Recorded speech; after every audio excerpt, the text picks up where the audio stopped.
That's perfectly valid if it's just for entertainment. If you can entertain and educate, that's better. And if you can entertain, educate, and elevate. Imagine spending years building one of the most celebrated careers in Hollywood history. You've won Academy Awards, commanded $25 million paychecks, and directors are lining up just to say your name on a marquee. Now imagine throwing all of that into a bonfire, not gradually, not quietly, but in one single catastrophic night on a California highway, with a breathalyzer in your face and a sheriff's deputy watching everything unfold. That's exactly what happened to Mel Gibson in the early hours of July 28, 2006. But here's the part most people gloss over. Just hours before that notorious traffic stop, Gibson had been sitting in front of cameras, polished and composed, doing a high-profile press run for his new film. One moment, he was Hollywood royalty speaking to journalists. The next, he was in handcuffs on the Pacific Coast Highway, saying things that would haunt him for the rest of his life. So what really happened that night? And how did one of cinema's most powerful figures go from the penthouse to the pavement in a matter of hours? Stay with us, because this story is far more complicated and far more human than you might think. Before we go any further, if you enjoy deep dives into the untold stories behind Hollywood's biggest names, hit that like button right now, drop a comment below telling us your favorite Mel Gibson film, share this with someone who loves classic cinema, and subscribe so you never miss another story like this one. Now, let's get into it to truly understand the magnitude of what collapsed on that July night. You first need to understand just how high Mel Gibson had climbed, and where that relentless ambition was forged. Mel Columcille Gerard Gibson was born on January 3, 1956, in Peekskill, New York. He was the sixth of 11 children in a large, boisterous household shaped by deep Irish-American Catholic values. His parents, Hutton and Ann Gibson, raised their children in a faith-first environment that would leave an unmistakable imprint on everything Mel would later create on screen. There was creative blood running through the Gibson family long before Mel ever stepped in front of a camera. His maternal grandmother was an accomplished opera singer, and the household buzzed with storytelling, music, and performance. But it was a sudden life change that would truly reshape Mel's destiny. In 1968, Mel's father won a substantial legal settlement after suffering a workplace injury on the railroad. Armed with that financial windfall, Hutton Gibson made a bold, deliberate decision. He packed up the entire family and relocated them to New South Wales, Australia. Mel was 12 years old.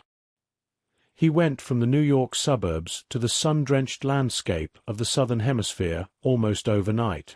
There was a practical motivation behind the move beyond just geography. Hutton wanted to ensure that his oldest sons would not be swept up in the Vietnam War draft. It was a father protecting his family the only way he knew how, by running toward the horizon. Australia didn't just shelter Mel, it shaped him. He attended St. Leo's Catholic College under the Christian Brothers, an education that reinforced both his intellectual discipline and his deep religious identity.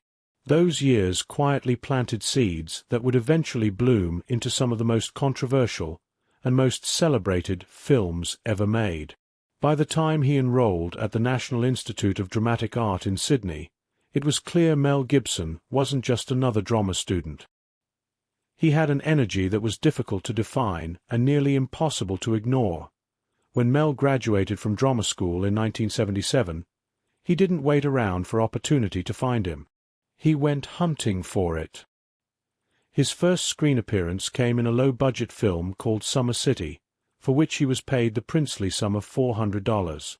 Not exactly the stuff of Hollywood legend, but it was a start. That same year, he landed the lead role in a gritty, low-budget Australian dystopian thriller called Mad Max, walking away with $9,000 and an international calling card that money couldn't buy. Mad Max was raw, kinetic, and unlike anything audiences had seen.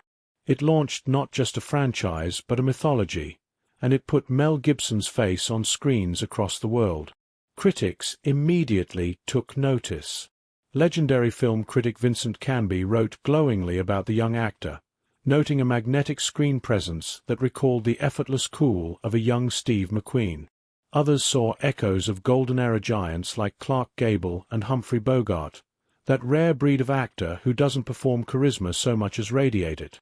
Through the late 1970s and early 1980s, Mel kept one foot in serious theater while building his film career. He appeared in emotionally demanding roles, including the touching film Tim, where he played a young man with an intellectual disability, demonstrating that his range extended far beyond action sequences and car chases. He performed Shakespeare on stage, shared the spotlight with future Oscar winners, and even lived frugally in a shared apartment in Adelaide with his future wife, Robin Moore, paying $30 a week in rent while the world slowly began to notice him. By 1987, Hollywood had fully claimed him. Cast as the unpredictable, emotionally volatile detective Martin Riggs in Lethal Weapon, Gibson delivered one of the most memorable action performances of the decade. The film was a phenomenon. Riggs became a cultural icon. And suddenly, every major studio in Los Angeles wanted Mel Gibson's signature on a contract. What followed was one of the most impressive runs in modern cinema history. Lethal Weapon sequels: Tequila Sunrise, Forever Young, Maverick, Ransom. By the year 2000, he was commanding $25 million per film and topping every box office list imaginable. Chicken Run, What Women Want, The Patriot, all massive hits released in rapid succession. Then came the moment that proved Mel Gibson wasn't satisfied simply being a movie star. He wanted to be a storyteller. In 1993, Mel founded his own production company, Icon Productions, giving him something Hollywood rarely hands to its stars: creative control. His directorial debut, The Man Without a Face, was a quiet but confident introduction. But his second film behind the camera was anything but quiet. Braveheart, released in 1995, was a sweeping, brutal, and deeply personal epic about Scottish warrior William Wallace. Critics who expected a vanity project were stunned. The film earned Gibson the Academy Award for Best Director and won Best Picture, instantly reframing him as one of the most formidable creative forces in the industry. He wasn't just a movie star anymore. He was a filmmaker with a genuine vision. That vision grew bolder, and considerably more controversial, with The Passion of the Christ in 2004. Filmed entirely in Aramaic and Latin, with no major studio willing to finance or distribute it, Gibson poured his own money into the project and bet everything on his convictions. The gamble paid off spectacularly from a financial standpoint. The film earned over $370 million domestically, becoming the highest-grossing R-rated film in American box office history at that time. But the cultural fallout was seismic. Religious scholars, Jewish organizations, and mainstream critics raised serious concerns about the film's portrayal of Jewish characters and its extraordinary level of graphic violence. Film critic Roger Ebert, one of the most respected voices in cinema, stated plainly that it was the most violent film he had ever reviewed.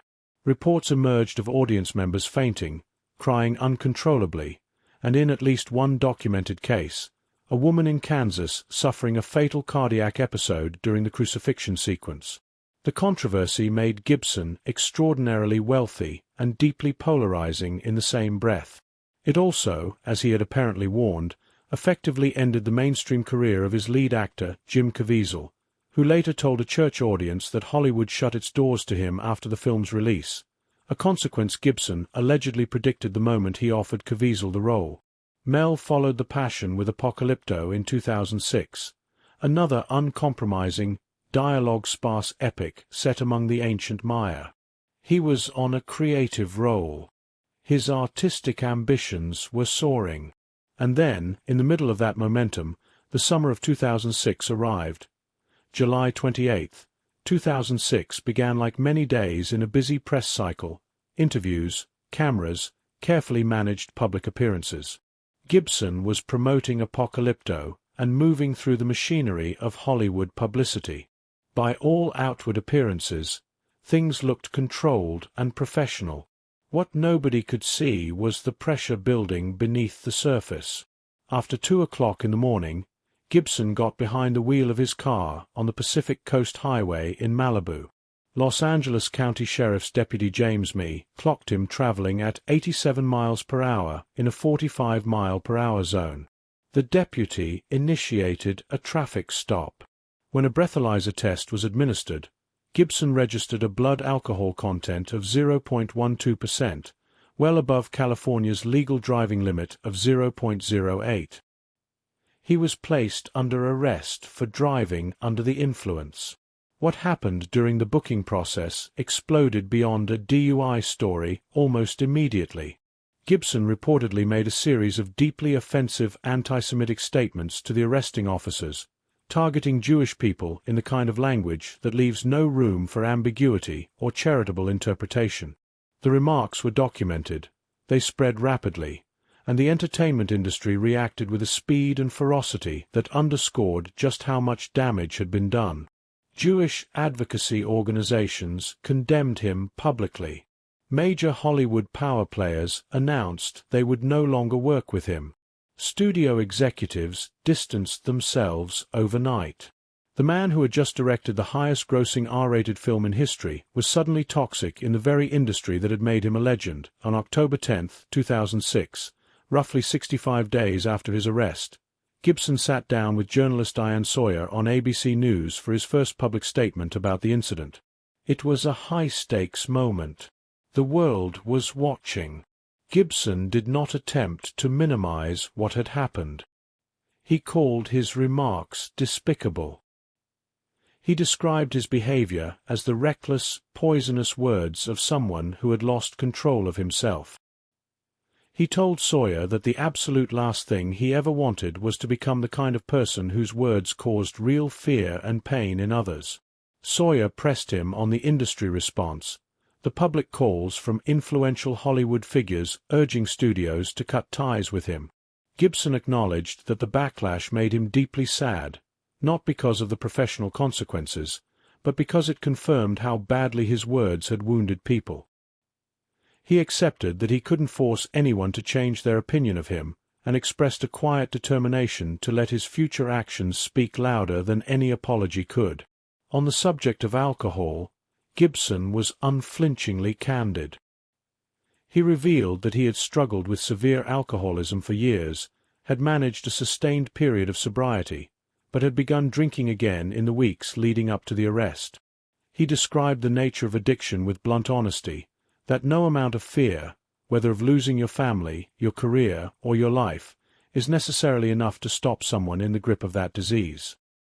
He called it the true and relentless hell of addiction, and said that survival required reaching beyond your own willpower toward other people and a higher power.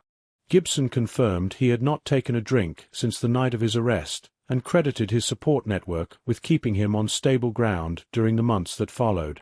Legally, he did not contest the charges. He entered a no-contest plea to a misdemeanor DUI charge, received 3 years of probation, and was ordered to complete an alcohol rehabilitation program.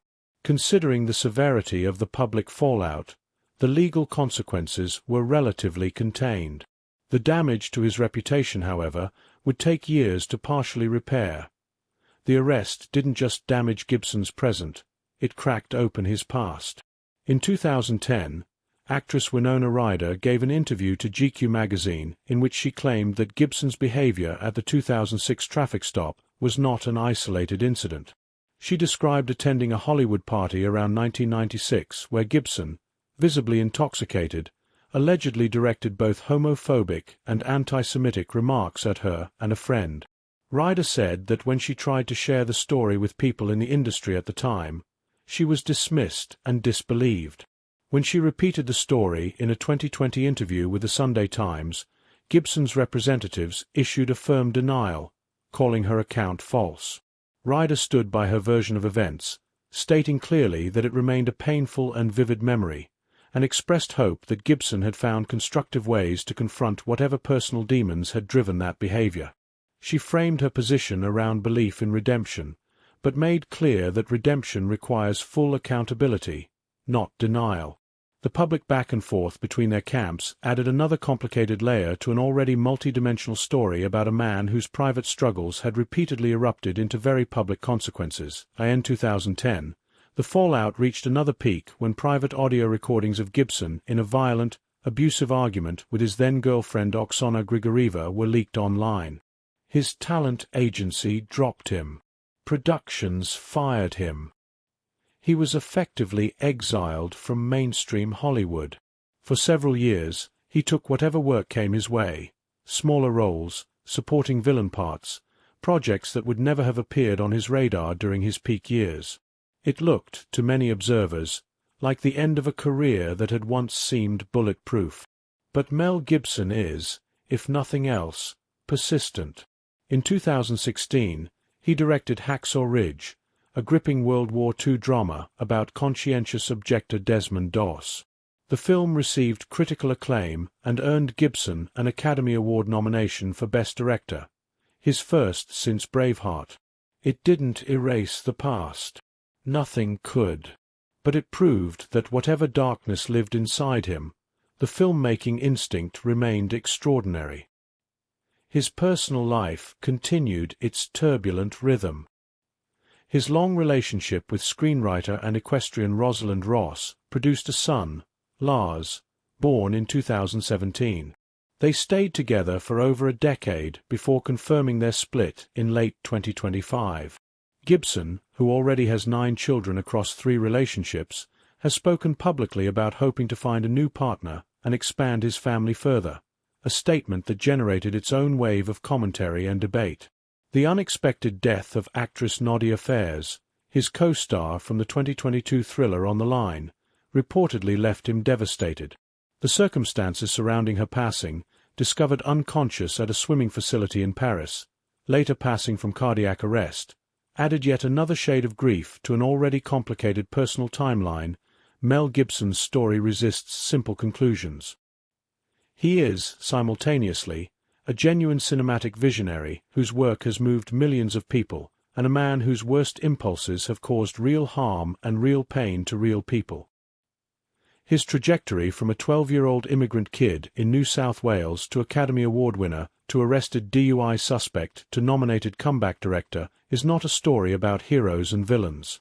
It's a story about the combustible mixture of extraordinary talent, deep personal struggle, and the uncomfortable truth that brilliance and ugliness can coexist in the same person. The night of July 28, 2006 didn't define Mel Gibson entirely, but it revealed him in ways that a lifetime of carefully managed press appearances never could. Whether what's been revealed is something the public can ultimately reconcile with the films they love is a question only individuals can answer for themselves. What it undeniably confirmed is this: no amount of fame, wealth, or critical acclaim insulates a human being from their own worst nature. And the only honest response to that reality, for anyone, is to stop running from it. So here's the question we leave you with. Where do you personally draw the line between an artist's work and the person behind it? Can you separate the films from the filmmaker? Let us know in the comments below. We genuinely want to hear where you stand on this one. If you found this story compelling, hit that like button, share it with someone who appreciates the complicated truth behind Hollywood's biggest names, and subscribe so you're never the last to know when we drop our next deep dive. The next story is already waiting for you on screen, and trust us, you don't want to miss it.